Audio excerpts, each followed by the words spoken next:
உண்மையில் இந்த புல்லுமலை தண்ணீர் தொழிற்சாலையானது உங்களுக்கு தெரியும் 2018ஆம் ஆண்டு மாகா தொழிற்சாலை என்ற பெயரில் அது உருவாக்கப்பட இருந்து மட்டக்களப்பு மாவட்டம் பூராக அதுக்கு எதிர்ப்பு தெரிவிக்கப்பட்டு அது தடுத்து நிறுத்தப்பட்டது. உண்மையில் ஏறாவப்பட்டு பிரதேச சபையினூடாக கூட ஒரு தீர்மானம் நிறைவேற்றப்பட்டிருந்தது.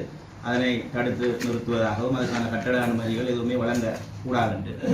ஆனால் தற்பொழுது மீண்டும் அதே தண்ணீர் தொழிற்சாலை மீளவும் ஆரம்பிக்கப்பட்டிருக்கின்றது.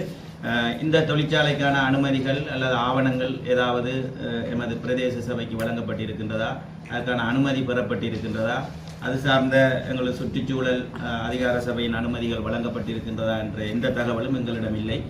இந்த ஆவணங்களை நாங்கள் ஏனைய இடங்களிலும் கோருகின்ற போதும் அந்த ஆவணங்கள் எங்களுக்கு கிடைக்கப்பெறவில்லை. அந்த வகையில் ஏறாவூர்பற்று பிரதேச சபையின் அநேகமாக நான் நினைக்கிறேன் ஒரு தொழிற்சாலையை நடைமுறைப்படுத்துவதாக இருந்தால் அதுக்கான வியாபார சான்றிதழ் உட்பட அனைத்து அனுமதிகளையும் ஏறாவூர்பற்று பிரதேச சபையினூடாக வழங்க வேண்டியிருக்கும்.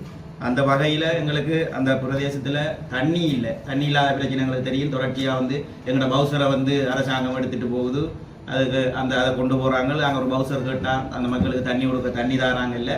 ஆனால் அந்த பகுதியில் இருக்கிற தண்ணியை நிலத்தடி நீரை உறிஞ்சி விற்கிறதுக்கு ஒரு அனுமதியை கொடுக்கறதுக்கு அரசாங்கம் தயாராக இருக்கின்ற அதை ஏற்றுக்கொள்ள இயலாது. எனவே முதலாவது அந்த மக்களுக்கு தண்ணி கொடுக்குற வழிக்கு ஏற்பாடு செய்ய வேண்டும்.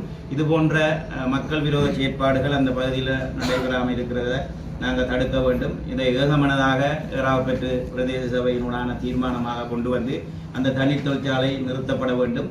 அதற்கு மீறி அந்த தண்ணீர் தொழிற்சாலையை நிறுவ முற்படுவார்களாக இருந்தால் பிரதேச சபையினூடாக அதுக்கு சட்ட நடவடிக்கைக்கு செல்ல வேண்டும் என்றது என்ற கோரிக்கை. உண்மையில் இந்த வண்டில் ஊடாக ஏற்றப்படுகின்ற மணல் மண் மாத்திரமல்ல களிமண் ஏற்றுவதிலேயும் பிரச்சனை இருக்கின்றது. இந்த ஏறாவூர்பற்று பிரதேசத்திலே அந்த மட்பாண்டம் செய்கின்ற சிறுகை தொழில் செய்கின்றவர்கள் இந்த வண்டியிலூடாக களிமண்ணை பெற்றுக் கொள்கின்றார்கள்.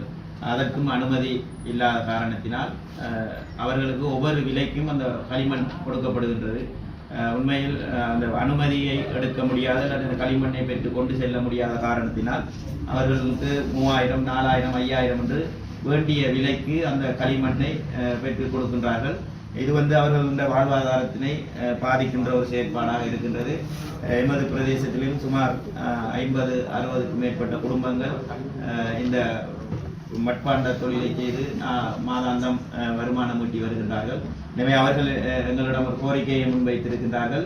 இந்த களிமண்ணை பெற்றுக்கொள்வதற்கான ஒரு அனுமதியையும் தங்களுக்கு பெற்றுத் தருமாறும் அது பிரதேச சபை கூடாக அபிவிருத்தி குழுவுக்கு தெரிவிக்கப்பட்டு இந்த மாவட்டத்திலே அந்த களிமண்ணை முறையாக பெற்றுக்கொள்வதற்கு சட்ட ரீதியாக பெற்றுக்கொள்வதற்கும் ஒரு அனுமதியினை நாங்கள் இந்த பிரதேச சபையினூடாக இந்த சபை தீர்மானத்தை நிறைவேற்றி பெற்றுக்கொள்ள வேண்டும் என்பதையும் நான் இந்த இடத்துல கோரிக்கையாக வைக்கிறேன்.